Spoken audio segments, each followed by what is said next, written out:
कैसे हो आप सब। I hope you all are very well. So PYQ से सिर्फ आप एग्जाम क्रैक कर सकते हो। इस वीडियो में हम लोग बात करने वाले हैं एमसीक्यू मॉक टेस्ट जो लगाने वाले हो, जो रियल एग्जाम में जैसा होता है वैसा अगर आप लगा रहे हो तो उसके क्या फर्क पड़ने वाले हैं। मॉक टेस्ट के कुछ फर्क पड़ेंगे या नहीं पड़ेंगे, मॉक टेस्ट लगाना भी चाहिए कि नहीं, इसको बारीकी से समझेंगे और बहुत अच्छे से समझेंगे कि मुझे क्या फर्क पड़ा, मुझे कौन सा हेल्प मिला इस मॉक टेस्ट को लगाने से।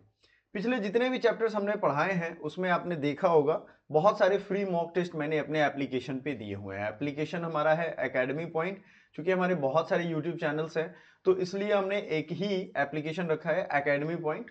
4 यूट्यूब चैनल से ये कनेक्टेड है, यानी CUET, UGC NET, CUET PG and जो जनरल कॉम्पिटिशन के एग्जाम्स हैं उन सब का इस पे काम चलता है, काम होता है।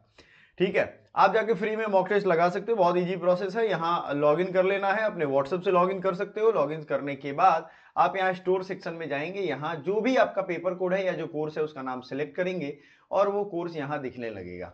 ठीक है, या जिस भी कैटेगरी के आप होगे कैटेगरी सेलेक्ट करोगे वो दिखने लगेगा। यूनिट वाइज वीडियो लेक्चर्स भी हैं, आप जिस तरीके से चाहो जो भी चाहो फुल कॉम्प्रिहेंसिव बैच चाहिए वो भी ले सकते हो।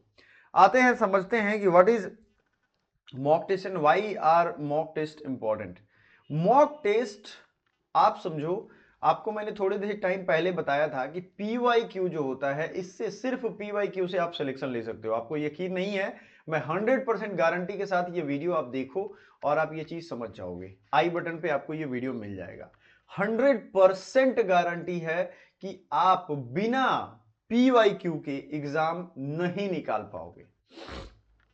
मतलब पीवाईक्यू किया तभी एग्जाम निकलेगा, पीवाईक्यू नहीं किया तो नहीं निकलेगा। इसके अलावा जो भी हमारी क्लासेस चली, लाइक कंप्यूटर, इंग्लिश, हमारी करंट अफेयर्स की जो क्लास आ रही है मंथली शुरू करेंगे हम, ताकि ये छोटे छोटे चीज़ों में लुच्चे टुच्चे टाइम में आपका टाइम वेस्ट ना हो, आपको डेडिकेटेड चीज़ें हम पढ़ाएं।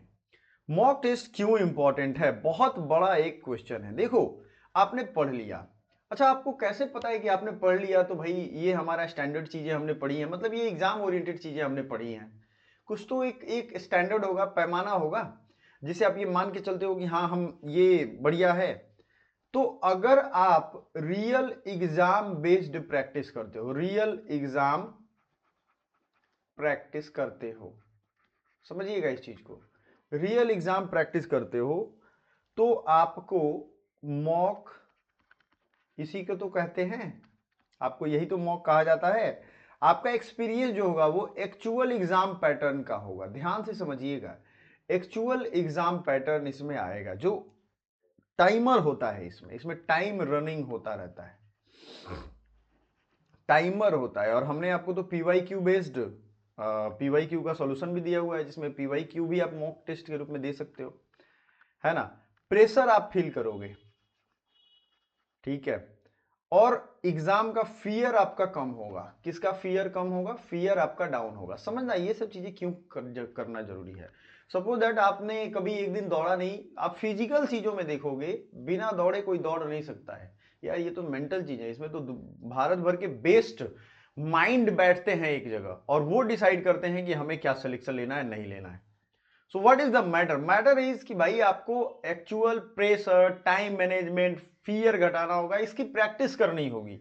अदरवाइज बहुत पढ़ने वाले बच्चे हैं, मैं आपको फिर से बता दूं, पढ़ना अलग बात है, रिवीजन करना अलग बात है, और एग्जाम में अच्छे नंबर लाना अलग बात है। ये सब अलग अलग बातें हैं। एग्जाम देने की कुछ बहुत बेस्ट स्ट्रैटेजी होती है, वो एग्जाम से पहले हम आपसे के साथ शेयर करेंगे कि एग्जाम में कैसे आप बहुत अच्छा परफॉर्म करोगे। आपने कुछ भी पढ़ा छोड़ो उसकी चिंता। इंप्रूव टाइम मैनेजमेंट, आपको टाइम मैनेजमेंट के लिए मॉक टेस्ट देना पड़ेगा। टाइम मैनेजमेंट क्या होता है आपको मैं समझाता हूं। बहुत बहुत अच्छे से पढ़ा हुआ फ्रेशर माइंड का स्टूडेंट जो एकदम उससे एग्जाम निकल जाता, वो क्या होता है जब एग्जाम हॉल में बैठता है तो वो किसी एक क्वेश्चन को, मान लो वो क्वेश्चन से दिल लगा बैठता है। दिल लगाता कैसे है? वो शुरू करता है उसको बनाना और सोचता है यार ये तो मैंने पढ़ा था, ये तो बन जाएगा, लेकिन उससे नहीं बना। इत्तेफाक से उसे उस समय याद नहीं आया या उस समय नहीं बना उससे। जब उससे वो नहीं बना तो वो जिद पे अड़ गया कि नहीं, इनको तो मैं ठिकाने लगाऊंगा, इनको तो मैं ठीक कर दूंगा, इस क्वेश्चन को तो मैं बनाऊंगा ही बनाऊंगा, इनको तो मैं छोड़ूंगा नहीं। अब ये टाइम मैनेजमेंट का इसने ध्यान नहीं रखा और वो उस पे 5 मिनट उसने गंवा दिया, 300 सेकेंड गंवा दिए उसने। 300 सेकेंड गंवा दिए तो चूंकि अब उसको प्रैक्टिस नहीं था, उसने आराम से 300 सेकंड गंवाए और टाइमर चल रहा है, उसको वो बेफिक्र हो जाएगा, उसको आशिकी हो जाएगी कि नहीं नहीं छोड़, टाइम है मेरे पास, 1000 घंटे है मेरे पास, ठीक है।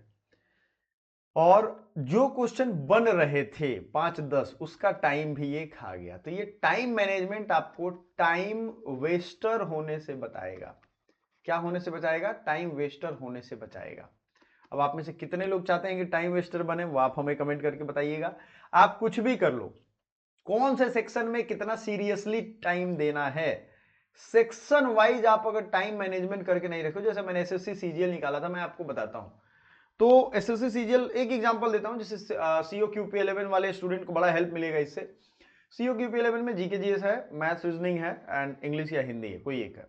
तो अब सीधा समझो कि सीओ क्यूपी 11 में आप आंख बंद करके खुद सोचो कि भाई कौन सा ऐसा है जो सबसे तेज मैं लगा सकता हूं। आपके पास कितने मिनट है ये भी पता है, तो आपने आंख बंद किया और सोचा कि यार मैं जीके ना 5 से 7 मिनट में, क्योंकि जीके आता है तो आता है, नहीं आता है तो नहीं आता है, वन लाइनर रहता है, 5 से 7 मिनट में खत्म हो जाएगा। बहुत लोगों को ये अजीब लगेगा, सर 5 से 7 मिनट में, मैं एसएससी सीजीएल निकाला हुआ हूं और उसके क्वेश्चंस मैं 5 to 7 मिनट्स में खत्म कर देता था, सीपीयू निकाला हुआ हूं मैं, ठीक है ना। सीपीयू का दौड़ मेरा आईटीबीपी ग्राउंड न्यू दिल्ली में था, मैं गया था दौड़ने, बट फिजिकल तैयारी नहीं रहती है, तो इस वजह से नहीं हो पाया।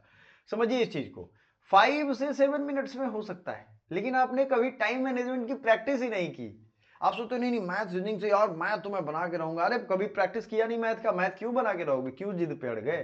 कभी इंग्लिश की प्रैक्टिस की नहीं, इंग्लिश ही शुरू करे वो क्यों, कॉन्फिडेंस आपका लो हो जाता है। तो आपने टाइम मैनेजमेंट सीखा ही नहीं, किस सब्जेक्ट को पहले उठाना है, किस सब्जेक्ट को बाद में उठाना है, ये आप अपने औकात, हैसियत, समझ बूझ के आधार पे इसको समझोगे। कुछ समझ में आया बात आपको? ये आपको टाइम वेस्टर से बचाएगा, समझिएगा। हर किसी के लिए इंपॉर्टेंट है ये चीज, ऐसा नहीं है कि किसी एक के लिए इंपॉर्टेंट है। और जो क्लासेस चल रही हो ना उसको मिस मत करना आप। अब जब रेगुलर मॉक आप दोगे और उसमें आपके वीक एरियाज फिल्टर होने शुरू हो जाएंगे। वीक एरिया फिल्टर करने का क्या मतलब है?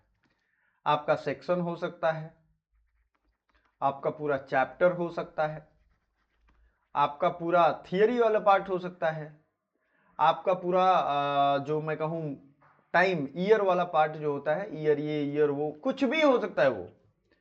उसके लिए आपको कुछ नहीं करना है, एक छोटा सा नोट इस तरीके का बना लेना है, और वो नोट बना करके जैसे ही ये मॉक टेस्ट खत्म हो, आप ये देखो कि भाई ये मुझसे नहीं बन रहे हैं, उनको एनालिसिस कर डालो, उनका एनालिसिस करके नोट बना करके खत्म करो कहानी, यानी उसको पढ़ लेना है।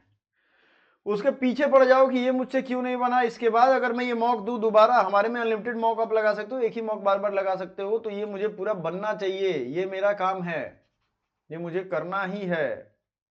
ये आपका स्कोर इंप्रूव करवाएगा, अल्टीमेटली कॉन्फिडेंस ही मैटर करेगा कि हमने तैयार तो कर लिया है। ठीक है, पहले तैयार नहीं था, ये कैसे पता चला? मॉक टेस्ट से पता चला कि पहले तैयार नहीं था, अब हमें मॉक टेस्ट से पता चल गया है, ठीक है, कि भाई हमारा ये वीक था, अब हमने कर लिया, अब हमारी थोड़ी गड़बड़ होगी, अब तो बहुत सही होगा। अब मॉक टेस्ट भी एक दो लगाने से नहीं होगा, हमने तो कई सारे मॉक आपको फ्री दिए हुए हैं, ठीक है, लेकिन रेगुलर मॉक टेस्ट आप प्रैक्टिस करोगे। अब तरीके पे आते हैं, लास्ट में आपको बड़ा जबरदस्त चीज है, रेगुलर मॉक एक डेफिनेट टाइम पे प्रैक्टिस करना है। रेगुलर मॉक टेस्ट एक डेफिनेट टाइम पे, जो एग्जाम का टाइम, जैसे आप जाओगे एग्जाम देने तो 9 बजे से लेकर के शाम में 4-5 बजे तक यही टाइमिंग रहती है। इसी टाइम ड्यूरेशन में 9 to 4 में कभी एक टाइम सेलेक्ट कर लो और अपने बायोलॉजिकल क्लॉक्स को प्रोग्राम्ड कर लो, ठीक है। ये याद रखिएगा कि हाँ भाई ये मैं एग्जाम दे रहा हूं, रियल एग्जाम है ये मेरा, समझिएगा इस चीज को, रियल एग्जाम मैं दे रहा हूं, आपके दिमाग में होना चाहिए ये रियल एग्जाम मैं दे रहा हूं, ठीक है ना। क्लियर रहिएगा इस चीज में। देखो बुरे लोग हैं अच्छे लोग हैं, जिनके भी टारगेट अचीव होते हैं उनके दिमाग में उनका टारगेट होता है कि ये चीज ठीक करना है, मुझे ये करना है। अगर एग्जाम निकालना है तो अनसीरियस हो तो कोई बात नहीं, छोड़ दो यार पढ़ाई, आराम से चादर में घुसो, सो जाओ, मस्त नींद आएगी, ठीक है। अब जब आप ये करोगे, रेगुलर मॉक टेस्ट दोगे एक रेगुलर टाइम पे, तब जाकर के आपके ये बहुत परफॉर्मेंस होंगे, और एनालिसिस करोगे तो डबल बेनिफिट होगा, कॉन्फिडेंस बूस्ट होगा, आपके बहुत सारे हेल्प मिलेंगे। उसके बाद जब आपका स्कोर इंप्रूव होगा ना, तो रियल एग्जाम में कॉन्फिडेंस ऑटोमेटिकली बढ़ेगा। अब आप प्लानिंग कैसे करोगे? 1 मिनट में आपको सब कुछ समझ में आ जाएगा। क्या आपको वीक में एक मॉक लगाने हैं? अगर आप स्टार्टिंग फेज में है तो वीक में एक मॉक लगाओ, सेक्शनल लगा सकते हो, फुल मन करे फुल लगा सकते हो। अगर आप मीडियम फेज में हो तो 2 to 3 मॉक्स आप लगा सकते हो।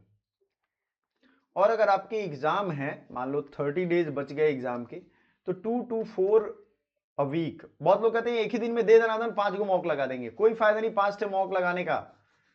2 to 4 मॉक्स अ वीक। अरे मॉक को प्रैक्टिस भी तो करना है। एक चीज खास जो मैं बात बताने वाला था लास्ट में इस वीडियो के, वो ये है कि अगर आपने मॉक टेस्ट प्रैक्टिस किया और उसके आंसर सीट नहीं देखे, आंसर सीट आपने नहीं देखे, और दूसरा खास बात कि आपने उसको एनालिसिस नहीं किया, नोट नहीं बनाए, शॉर्ट नोट्स नहीं बनाए, तो आपका ये मॉक टेस्ट देने का कोई फायदा नहीं होगा।